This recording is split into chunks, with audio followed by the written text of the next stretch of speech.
hari ini kita mudah-mudahan diberi kesehatan oleh Allah Subhanahu wa taala. Apakah hari ini sehat? Alhamdulillah. Sebelum memulai pembelajaran tentang bab selanjutnya, Bapak cek dulu nih, siapa yang tidak hadir hari ini? Ahmad Fauzan? Cukup mengacungkan tangan saja. Yang kedua, Andita? Hadir? Hadir. Ariel? Arya? Ajpairul? Dea Aulia? Erliana? Fahmi? Sakit. Gea? Hadir. Intan? Izin. Intan Sapitri? Hadir. Jodi? Khairun Nisa? Muhammad Ihsan? Muhammad Aji? Muhammad Rian Fajar? Muhammad Yoga Saputra? Mana? Alpa? Alpa. Natasha? Nova Rizky?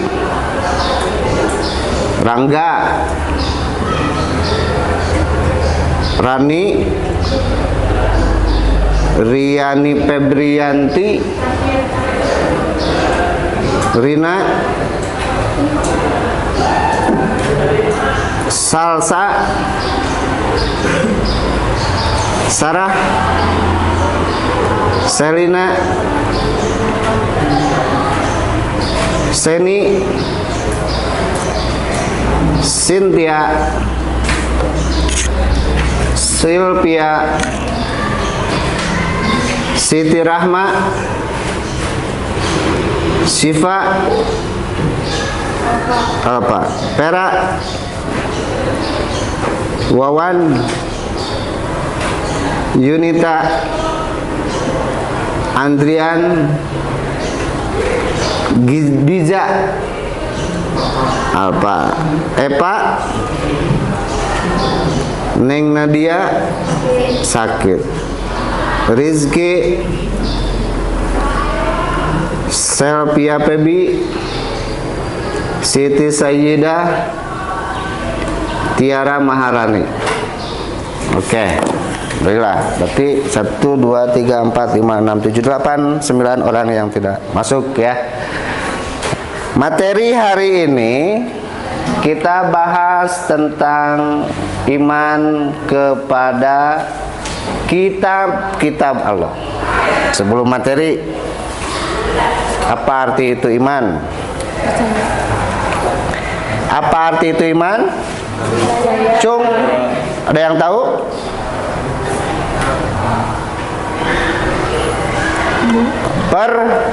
Percaya.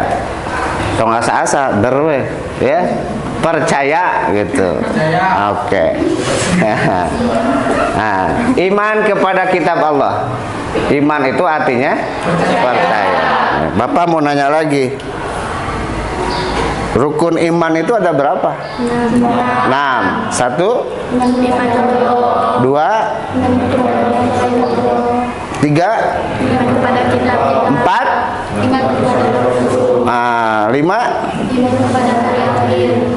6, iman kepada qada dan qadar. Berarti iman kepada kitab Allah itu iman yang ketiga. Oke, ya. Berarti sudah kebayang tuh iman apa, kitab apa, ya. Nah, kitab nih. Kitab Allah menurunkan kitab itu berapa buah? 4. 1 Al-Quran, 2 Injil, 3 Taurat, 4 Zabur. Nanti harus diurut ya. Oke. Peta konsepnya memahami makna iman kepada kitab Allah. Nanti ada landasan dan cara beriman kepada kitab Allah. Terus 2, ada hikmah beriman kepada kitab Allah. Nah, nanti landasan dan cara beriman kepada kitab Allah, berperilaku yang sesuai dengan perintah Allah dan kitabnya. Berarti ada akhlakul karimah di dalamnya. Hidup sesuai perintah Allah Subhanahu wa taala dalam Al-Qur'an. Nah, nanti hikmah beriman kepada kitab Allah itu berkaitan dengan beriman kepada kitab Allah dengan perilaku sehari-hari. Oke. Nah, tadi ya, pertanyaan yang tadi tuh, beriman. Iman artinya percaya. Kitab itu artinya firman Allah yang dibukukan menjadi sebuah mushaf. Nah, iman kepada kitab mempercayai kitab-kitab Allah dan membuktikan kepercayaannya tersebut dengan amal sehari-hari. Selanjutnya, manusia wajib mengimani kitab-kitab samawi, kitab yang bersumber dari Allah Subhanahu wa taala. Nah, itu pengertian ya. Nah, nanti ada kitab, nah, ada suhuf ya. Nah, kitab itu kumpulan firman Allah yang sudah dibukukan. Tadi sudah disebutkan ya, dari mulai Jabur yang diturunkan kepada Nabi siapa?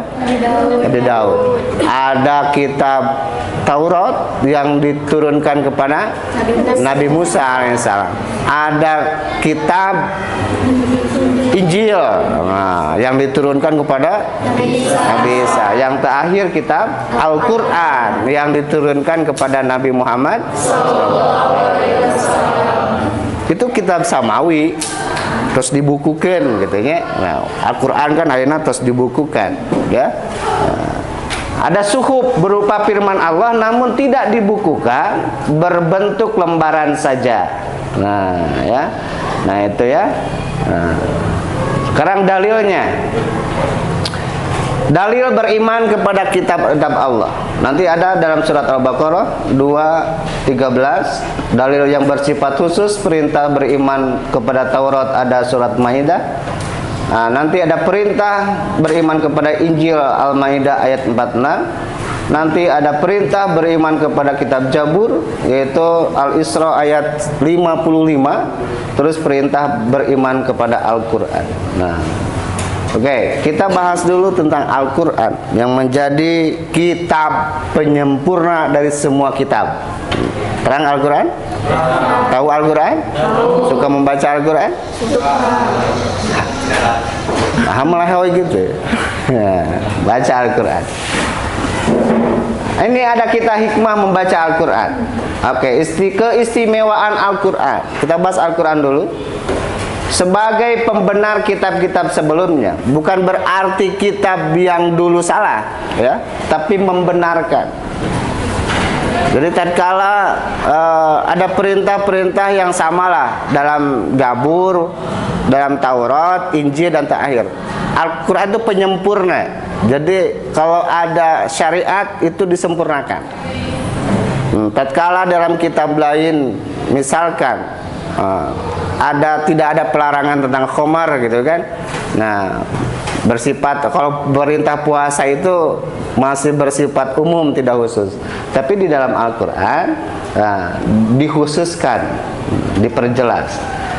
Yang kedua, keistimewaan Al-Qur'an itu keberkahan bagi yang membacanya.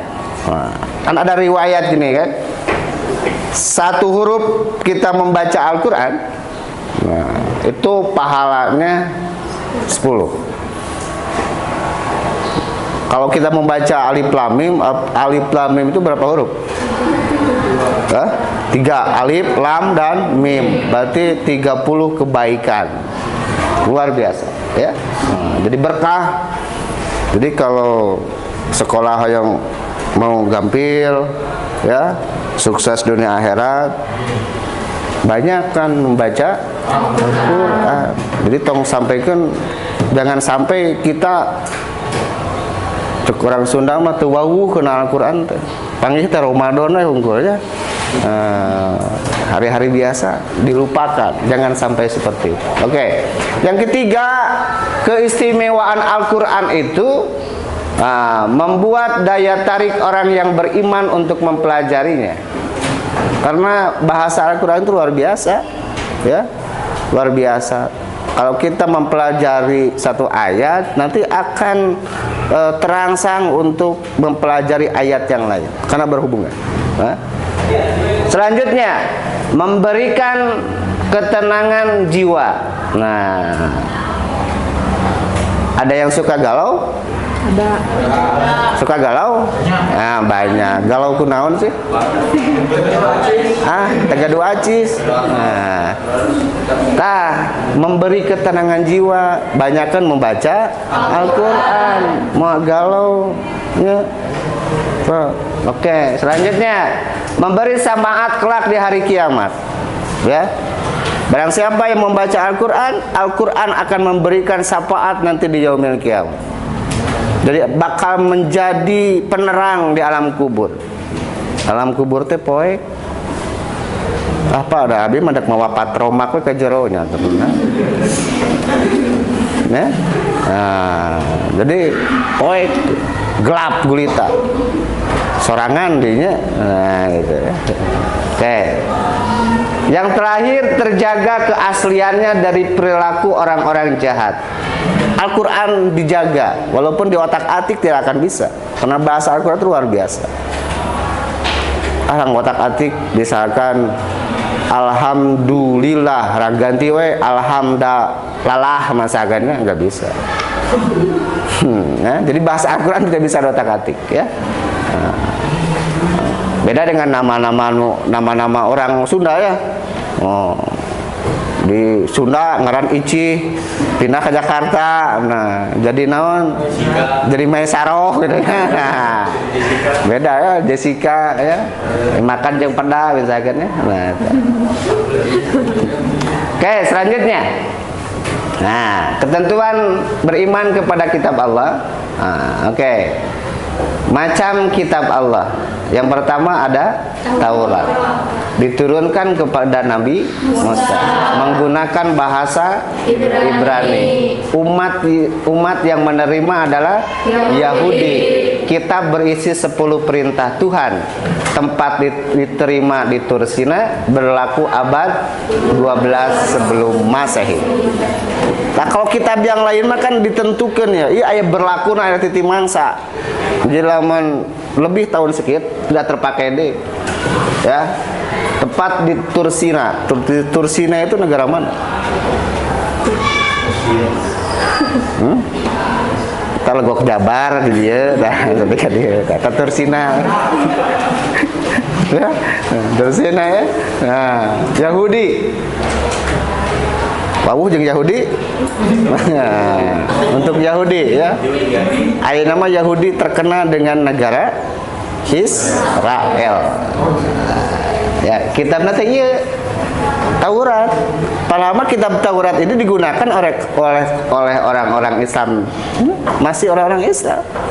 Nah, tadi teh kalau Al-Qur'an tidak bisa dirubah isinya, tapi kitab-kitab Taurat, Injil, Zabur itu banyak yang dirubah. Injil Perjanjian Lama itu tidak seperti yang sekarang dipakai oleh orang-orang non-Kristen. Itu Perjanjian Baru. Tapi pada hakikatnya menerangkan tauhid, menerangkan akhlak, ya, sama sebetulnya gitu. Nah, karena dirubah-rubah. Oke, yang kedua kitab Zabur, ya. Kita singkat saja. Diturunkan kepada Nabi Daud alaihissalam. Bahasa yang digunakan bahasa Kibti. Ya. Apakah ada masih kena ada? Apakah tidak? Kibti walau alam ya. Belum pernah dengar ya. Nah, orang Sunda kajawage bingung. Kemudian Kibti gitu ya. Nah, gitu. Umat yang menerima sama umat Yahudi. Berisi tentang zikir, nasihat, hikmah, dan tidak mengandung syariat. Berarti kitab Zabur ini tidak mengandung hukum. Tak ada hukum di dia. Ya. Karena Homer masih kene halal, boleh. Orang yang mabuk masih kena boleh. Yang mabuk itu kan Homer pada zaman siapa yang diharamkan? Pada zaman Rasulullah, ya. Karena wahyu turun gitu. Matana mun aya orang anu resep keneh mabok, berarti eta orang masa lalu. Jadi nu mabok teh bukan modern, tapi orang masa lalu jahiliyah. Tak mun aya nu mabok sebut eta orang jahiliyah. Ya, ngambek bisa atau ngambek. Kan gitu kenyataannya ya. Khamar itu udah diharamkan sekarang. Kalau mau halal masa lalu gitu. Masa Jabur, Nabi Daud gitu kan. Nah, berarti nu mabok kene berarti artinya masa orang-orang naon purbakala ya. Nah, gitu. Dan wae nama mau aya nu mabok karena geus tahu bahwa hukumnya haram. Oke, Nabi Daud meneruskan syariah Nabi Musa alaihissalam. Ya. Nah, generasi Nabi Musa selesai, gantilah ke kitab Jabur generasi Nabi Daud. Nah, karena ada anekdot di Islam Daud keluar non muslim jadi David. Itu dari kitabna teh David disebutnya teh. David teh Daud. Wallahu alamnya. Tadi teh ya, misalkan nama Icih jadi Jessica nah ya misalkan ya. Nabi Daud meneruskan syariah Nabi Musa. Tempat diturunkan di Yerusalem. Di mana Yerusalem? Di sekarang ramai itu perang. Nah, di Palestina ya dan Israel. Nah, di ramai dengan tak kenapa orang-orang Islam berjuang habis-habisan tentang Palestina? Karena kotanya para nabi. Semua nabi pernah menginjakan di Yerusalem. Nabi Ibrahim, Nabi Daud dan lain sebagainya. Ya, Nabi Muhammad sendiri pernah ke mana? Ke Palestina waktu peristiwa Isra dan Mi'raj karena ada Masjidil Aqsa. Berlaku sejak abad 10 sebelum Masehi. Mundur ya. Nah, maju deh 10 sebelum Masehi. Enak tahun berapa? 2022. Sebelum Masehi berarti tahun berapa? Udah lama, berapa ribu tahun yang lalu ya. Oke. Terakhir Injil diturunkan kepada Nabi siapa? Isa alaihissalam. Bahasa yang digunakan bahasa Suryani. Aya namina Suryani? Nah, berarti bahasa Injil ya. Umat yang diajak beriman adalah Nasrani. Kalau tadi Yahudi, kalau sekarang Nasrani. Beda gitu? Nasrani dengan Yahudi? Di sini ada non muslim nggak? Nggak ada ya. Ada non muslim pasti tahu. Ada Yahudi, ada Nasrani. Itu beda tapi tak sama. Sama tapi berbeda agamanya sebatna ternyata ya. Isi kitab sama dengan kitab Najrok ya. Oke. Nah, isi kitab sama dengan kitab sebelumnya, menghapus hukum-hukum yang tertera di dalam kitab Taurat. Jadi dihapus gitu, diperbaiki lah gitunya.